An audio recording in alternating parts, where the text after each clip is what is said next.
Hello everyone! As requested by one of my subscribers, ang tutorial topic ko ngayon is all about rounding off numbers to the nearest tens. Simple lamang po ito. So dapat, pag magra-round off po tayo ng numbers, kailangan muna nating alamin yung place value ng isang number. So example, meron ako dito 63. Aalamin muna natin ang place value ng ating given number. Sa 63 na number natin, ang 3, yung place value niya ay tinatawag natin na ones. And then yung 6, yung place value niya ay tinatawag natin na tens.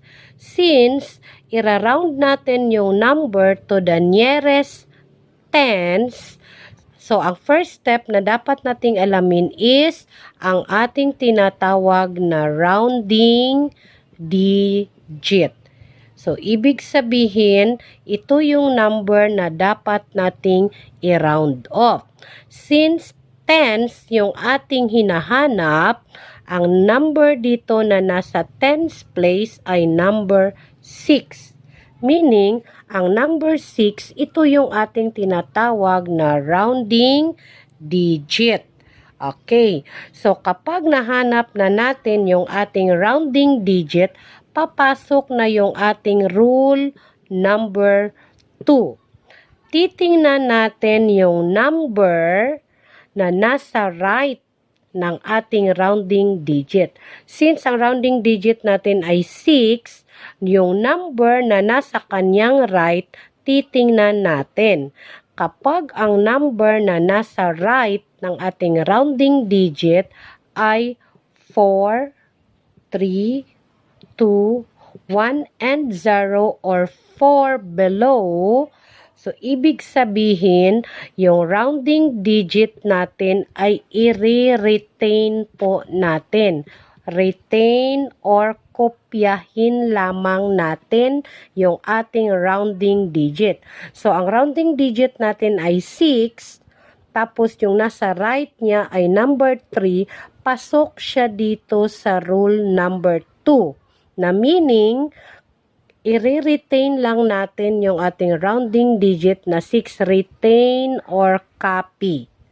And then, lahat ng digits sa right ng ating rounding digit ay magiging 0.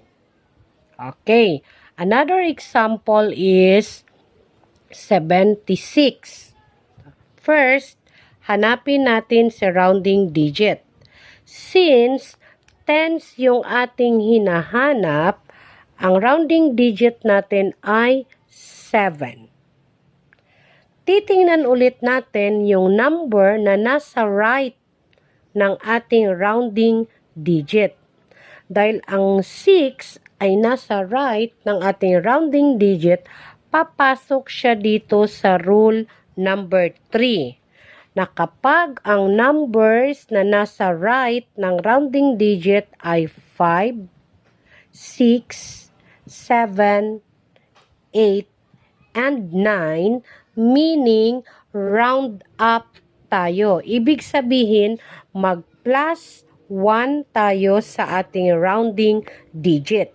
Since our rounding digit ay 7, ang kasunod niya, yung nasa right niya ay 6, na mag-round up tayo. So, ang 7 plus 1 ay magiging 8. And then, yung digit sa right ay magiging 0. Okay. Another example is 849. Hahanapin natin yung rounding digit. Sa number na 849, yung number na nasa tens place ay number 4. So, meaning, si number 4 yung ating rounding digit. So, nahanap na natin si rounding digit. Next, titingnan natin yung nasa right ni rounding digit. Since number 9 ang nasa right ni rounding digit, dito siya pasok sa rule number 3. Round up or plus 1 sa ating rounding digit. So, since 4 is si rounding digit, mag plus 1 tayo ay magiging 5. And then, yung nasa right ni rounding digit, magiging 0. And then, huwag kalimutan na kopyahin ang number na nasa left ni rounding digit. Okay.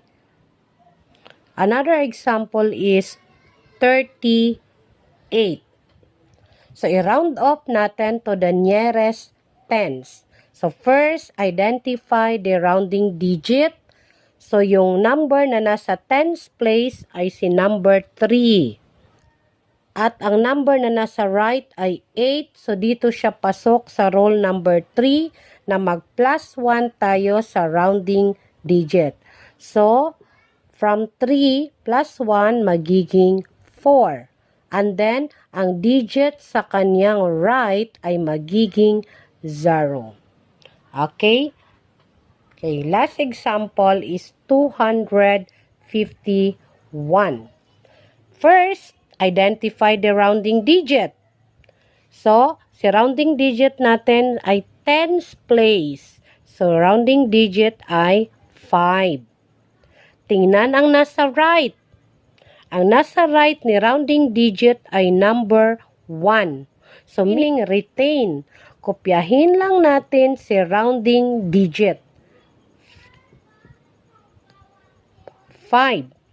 And then, yung nasa right ni rounding digit magiging 0.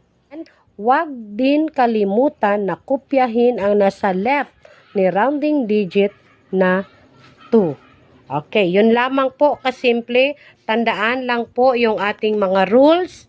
First, hanapin si rounding digit. Second, tingnan ang nasa right number ni rounding digit. Kapag ang nasa right ay 4, 3, 2, 1, 0 or 4 below, you retain or copy the rounding digit. Third rules, kapag ang nasa right ni rounding digit ay 5, 6, 7, 8, 9 or 5 up, meaning round up or plus 1 kay rounding digit. Okay, yun lamang po. Sana ay may natutunan kayo.